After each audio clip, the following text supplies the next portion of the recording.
Hello students. So in this lecture I will be talking about the factors affecting electron gain enthalpy. Factors affecting it is our last lecture of electron gain enthalpy, and I think that you will be able to understand the remaining part of electron gain enthalpy as well, जैसा आपने पहले समझा है. Okay, so we are talking about the factors affecting electron gain enthalpy. अब factors हमारे पास में वही होते हैं. सबसे पहला जो आपके पास में फैक्टर है जहाँ से हम स्टार्ट करेंगे वो है एटॉमिक साइज. Atomic size. तो मैं आपसे पूछना चाहता हूँ कि एक स्मॉल एटम पर इलेक्ट्रॉन को जोड़ना आसान होता है या एक लार्ज एटम पर? तो कॉमन सेंस की बात है that small atom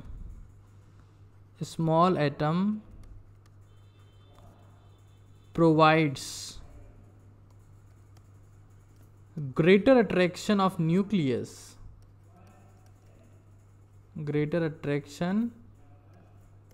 nucleus for electron addition. ये कॉमन सेंस की बात है कि जो आपके पास में स्मॉल साइज का एटम होगा वहाँ पर इजीली इलेक्ट्रॉन जो है वो ऐड हो सकता है. तो हम लोग क्या बोल देंगे कि जो आपके पास में डेल्टा EGH है वो इन्वर्स हो जाएगा किसके? एटॉमिक साइज के. एटॉमिक साइज के इन्वर्स में होगा. डेल्टा EGH मतलब इलेक्ट्रॉन गेन एंथैल्पी. ठीक है. तो सबसे पहली बात तो हमने ये बोली कि आपके पास में एटॉमिक साइज की हम लोग बात करें. जैसे मान लीजिए आपके पास में फर्स्ट ए ग्रुप है, तो फर्स्ट ए ग्रुप के एलिमेंट्स होते हैं लिथियम, सोडियम, पोटेशियम, रुबिडियम और सीजियम. तो ये इनके लिए हमारे पास में क्या हो जाएगा? This will be the order of delta EGH. ठीक है. लेकिन ये बात बहुत इंपॉर्टेंट है कि इलेक्ट्रॉन गेन एंथैल्पी के जो ट्रेंड्स होते हैं पीरियडिक टेबल में वो वैसे नहीं होते हैं जैसे कि इलेक्ट्रोनेगेटिविटी के और आयनाइजेशन एंथैल्पी के हमने देखे थे. यहाँ पर बहुत सारे एक्सेप्शंस आपको मिलेंगे जैसा कि मैं पहले आपसे डिस्कस कर चुका हूँ. अगर आप इस ट्रेंड को फॉलो करते हैं तो इसके बेसिस पे जो 7th A ग्रुप मतलब 17 ग्रुप मतलब जो हेलोजेंस हैं उसका इलेक्ट्रॉन गेन एंथैल्पी का ऑर्डर होना चाहिए था फ्लोरीन, क्लोरीन, ब्रोमीन और आयोडीन. लेकिन वास्तविकता में ये ऑर्डर नहीं होता है. ऑर्डर आपके पास में क्या होता है? क्लोरीन का सबसे ज़्यादा, फ्लोरीन, ब्रोमीन और iodine. This is the true order. ये आपके पास में ट्रू ऑर्डर होता है इलेक्ट्रॉन गेन एंथैल्पी का 17 ग्रुप में. ऐसे ही अगर आप एटॉमिक साइज की बात करेंगे तो there are more exceptions. Phosphorus की ज़्यादा है नाइट्रोजन से, सल्फर की ज़्यादा है ऑक्सीजन से, क्लोरीन की ज़्यादा है फ्लोरीन से. This all are exceptions. मतलब हमने क्या बोला कि एटॉमिक साइज बढ़ने पर इलेक्ट्रॉन गेन एंथैल्पी कम होनी चाहिए, लेकिन यहाँ पर जो लार्जर एटम्स हैं उनकी भी इलेक्ट्रॉन गेन एंथैल्पी, ये दोनों लार्जर एटम्स है, तो लार्जर एटम्स की भी इलेक्ट्रॉन गेन एंथैल्पी जो है वो ज़्यादा है in compare to the smaller atoms. और उसका रीज़न जो हम लोग कहते हैं वो कहते हैं इलेक्ट्रॉन की जो पैकिंग एफिशिएंसी है, कि आपके पास में सिर्फ साइज़ ही नहीं, जो इलेक्ट्रॉन पैकिंग एफिशिएंसी है वो भी एक बहुत बड़ा फैक्टर होता है. जैसा कि मैं आपको पहले लेक्चर में बता चुका हूँ कि इलेक्ट्रॉन पैकिंग एफिशिएंसी भी एक बहुत इम्पॉर्टेंट रोल प्ले करता है. ठीक है. तो ये सबसे पहला हमारे पास में कंसिडरेशन था कि एटॉमिक साइज और डेल्टा EGH किस तरीके से आपस में अफेक्ट करते हैं. तो मैं उम्मीद कर रहा हूँ कि ये बात आपको समझ में आ रही होगी कि कि क्या फैक्टर होता है। अच्छा, एक बार हम लोग जैसे जो सेकंड पीरियड के एलिमेंट्स हैं ना, जो सेकंड पीरियड के एलिमेंट्स हैं, एक बार उनकी बात कर लेते हैं। सेकंड पीरियड के एलिमेंट्स जो हैं वहाँ पर उस केस में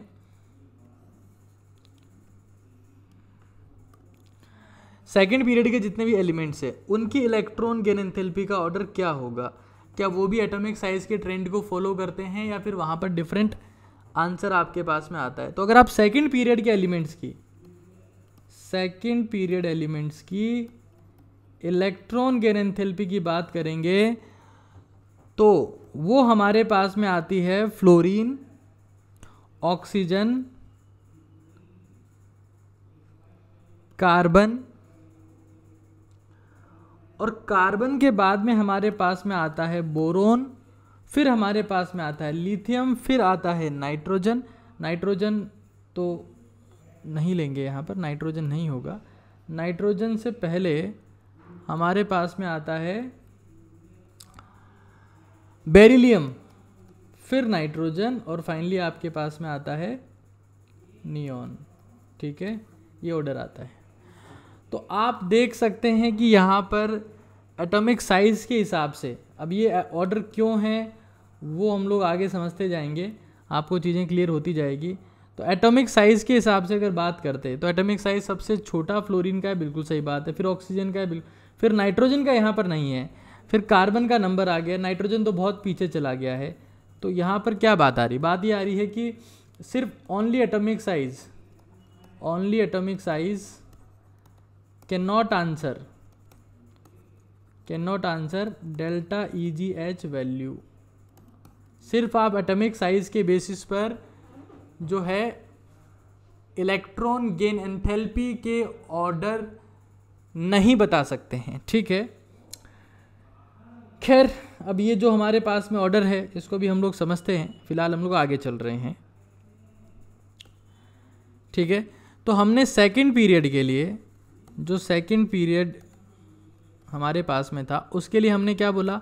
सबसे ज़्यादा फ्लोरीन की इलेक्ट्रॉन गेन एंथैल्पी होती है, फिर हमारे पास में ऑक्सीजन की होती है, then we have carbon, then we have boron, then we have lithium, then we have beryllium, then we have nitrogen, और finally we have neon.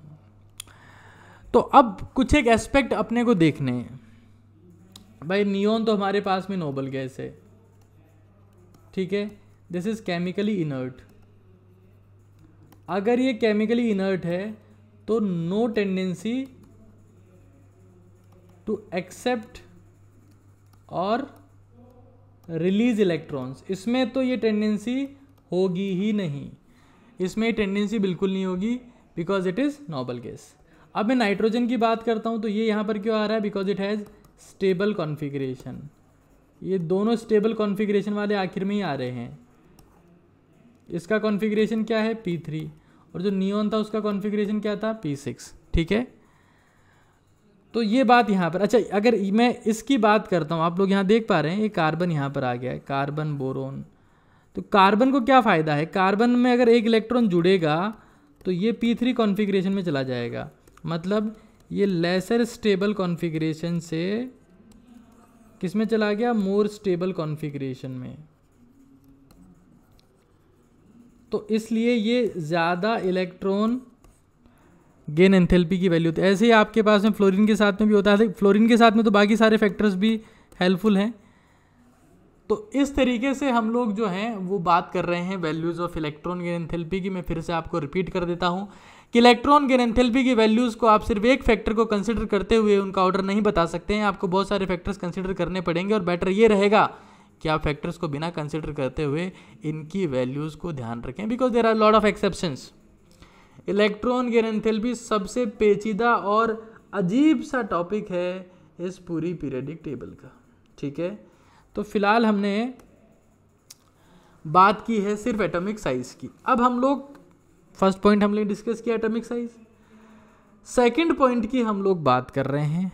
Second point आपके पास में है oxidation state.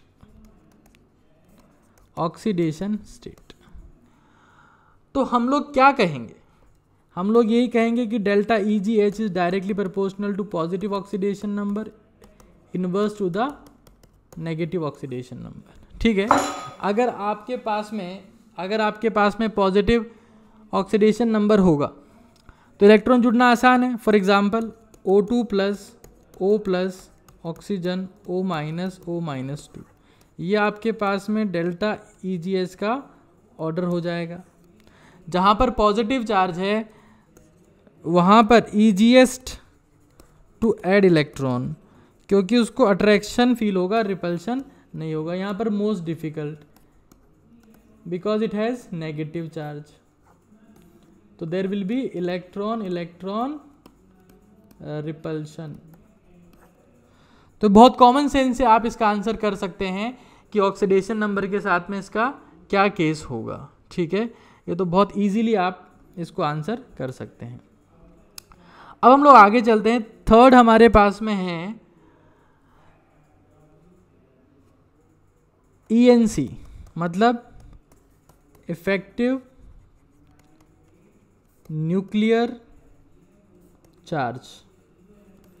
Effective nuclear charge जो होता है उसका क्या impact पड़ता है किसके ऊपर, इलेक्ट्रॉन गेन एंथैल्पी के ऊपर। तो कॉमन सेंस की बात है, greater attraction, greater nuclear charge, then what will happen, easier will be electron addition, है ना, समझ में आ रही है ना बात भाई। अगर न्यूक्लियर चार्ज ज़्यादा है तो अट्रैक्शन ज़्यादा होगा, अट्रैक्शन ज़्यादा है तो इलेक्ट्रॉन का जोड़ना आसान हो जाएगा। तो हम लोग क्या बोलेंगे, delta EGH is directly proportional to ENC। बहुत बार इस ENC को हम लोग Z इफेक्टिव भी लिखते हैं, मतलब इफेक्टिव, Z का मतलब प्रोटॉन का नंबर होता है। ठीक है, ये Z इफेक्टिव का मतलब भी इफेक्टिव न्यूक्लियर चार्ज ही होता है। ओके, तो बहुत सिंपल सी बात है कि अगर आपके पास में इफेक्टिव न्यूक्लियर चार्ज ज़्यादा होगा, और ये तो आपको पता ही है कि अगर आप पीरियडिक टेबल में, या आपके पास में अगर पीरियडिक टेबल बनाई जाए, क्षमा करिएगा, अगर आप लोग पीरियडिक टेबल बनाते हैं तो उस पीरियडिक टेबल में लेफ़्ट टू राइट जाने पर, लेफ़्ट टू राइट जाएंगे अगर अपन, तो उससे क्या होता है, उस केस में ENC इंक्रीजेज, इसकी वैल्यू इंक्रीज होती है। और जब इसकी वैल्यू आपके पास में इंक्रीज होती है तो हम कहते हैं कि जो इस तरफ जो जितने एलिमेंट्स आपको मिलेंगे, इस कॉर्नर पर जितने एलिमेंट्स मिलेंगे, इनकी जो डेल्टा EGH वैल्यू होती है, they have higher delta EGH value. ठीक है, तो ये तो आपको पता ही है। जबकि यहाँ पर जो होते हैं, जितने भी एलिमेंट होते हैं, जितने भी आपने अभी तक देखे हैं, they have lower delta EGH value. ठीक है, इसके बारे में तो हम लोग पहले डिस्कस कर चुके हैं। आप लोग ये जितने भी मैं नमूने आपके सामने बना रहा हूँ वो आप बनाने की कोशिश करिए। ठीक है, अब नेक्स्ट हमारे पास में है स्क्रीनिंग इफेक्ट, कि स्क्रीनिंग इफेक्ट जो है उससे डेल्टा EGH की वैल्यू पर क्या फ़र्क पड़ेगा। Screening effect and delta EGH। Okay, screening effect and delta EGH। तो कॉमन सेंस की बात है, स्क्रीनिंग मतलब क्या होता है, स्क्रीनिंग मतलब repulsion bye electrons. If repulsion is greater, if repulsion is greater, then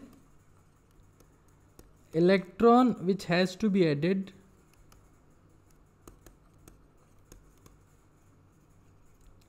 will feel lesser attraction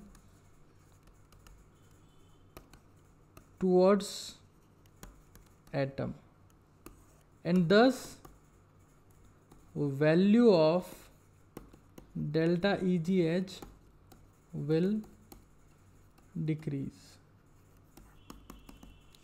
तो डेल्टा EGH जो है उसकी वैल्यू आपके पास में कम हो जाएगी, because it is not attraction, it is just opposite. हम लोग इसके लिए क्या बोलते हैं, it is opposite to ENC। ENC represents attraction.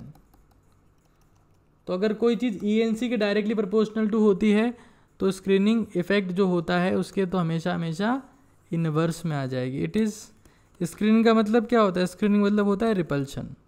तो कॉमन सेंस की बात है, अगर आपके पास में स्क्रीनिंग इफेक्ट काम कर रहा है या स्क्रीनिंग अगर वहाँ पर है तो उस केस में ज़्यादा है तो इलेक्ट्रॉन ऐड करना मुश्किल है।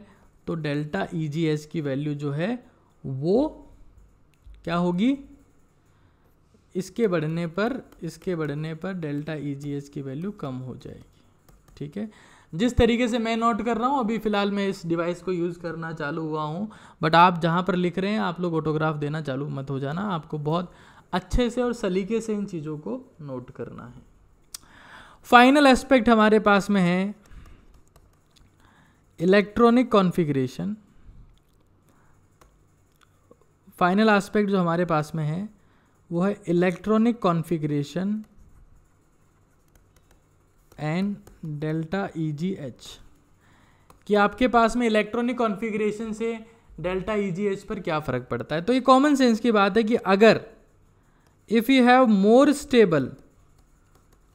स्टेबल इलेक्ट्रॉनिक कॉन्फ़िगरेशन, उसमें अगर आप लोग इलेक्ट्रॉन जोड़ोगे तो या तो क्या होगा, या तो प्रोसेस एंडोथर्मिक होगा कि भाई उसमें इलेक्ट्रॉन जोड़ने के लिए आपको एनर्जी देनी पड़ेगी, बाहर आने का तो सवाल ही नहीं है। इसका एग्जांपल नोबल गैसेज है, और नाइट्रोजन में भी होता है ऐसा ही। या फिर अगर एनर्जी रिलीज भी हो रही है तो very little energy will be released. So मत जाना भाई, है ना, जागते रहो सभी लोग।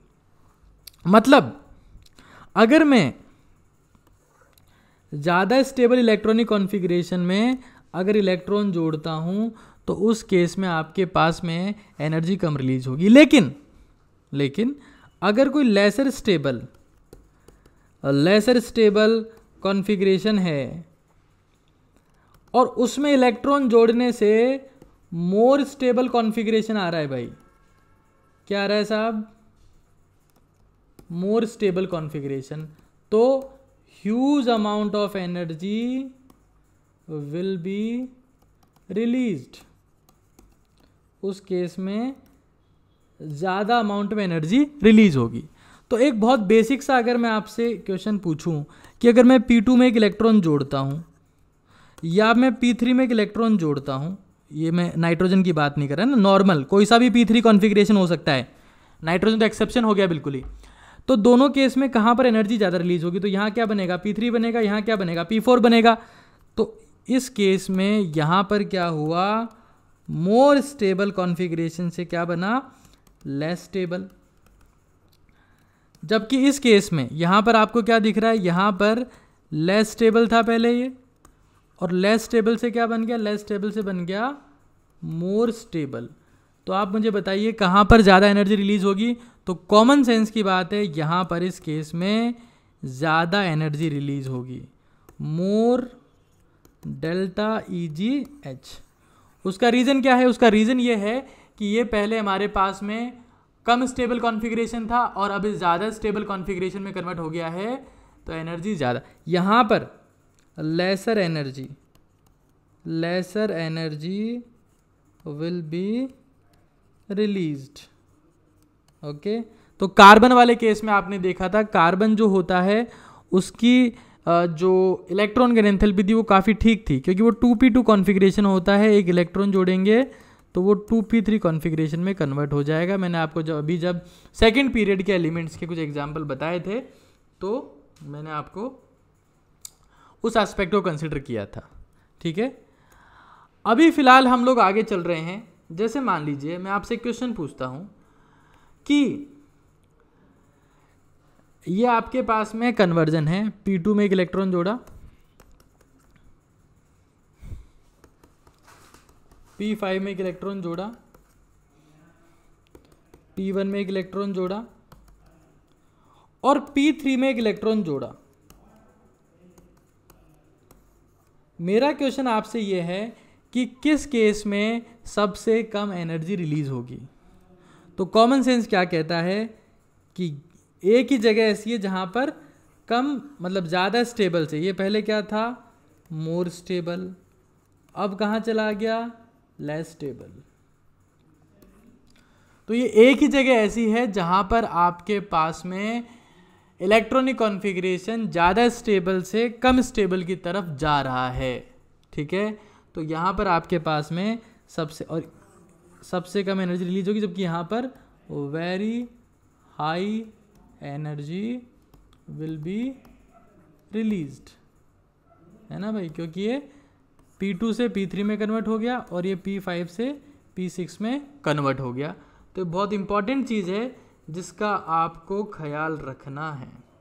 अब मेरा आपसे रिक्वेस्ट ये है कि आपको कमेंट में ये बताना है कि जो थर्ड पीरियड एलिमेंट्स है, क्वेश्चन है आप लोगों के लिए कि right the order of electron gain enthalpy, मतलब डेल्टा EGH की वैल्यू बतानी है किसके लिए, थर्ड पीरियड एलिमेंट्स के लिए। ये मेरा आपसे आज के लिए क्वेश्चन है, ठीक है।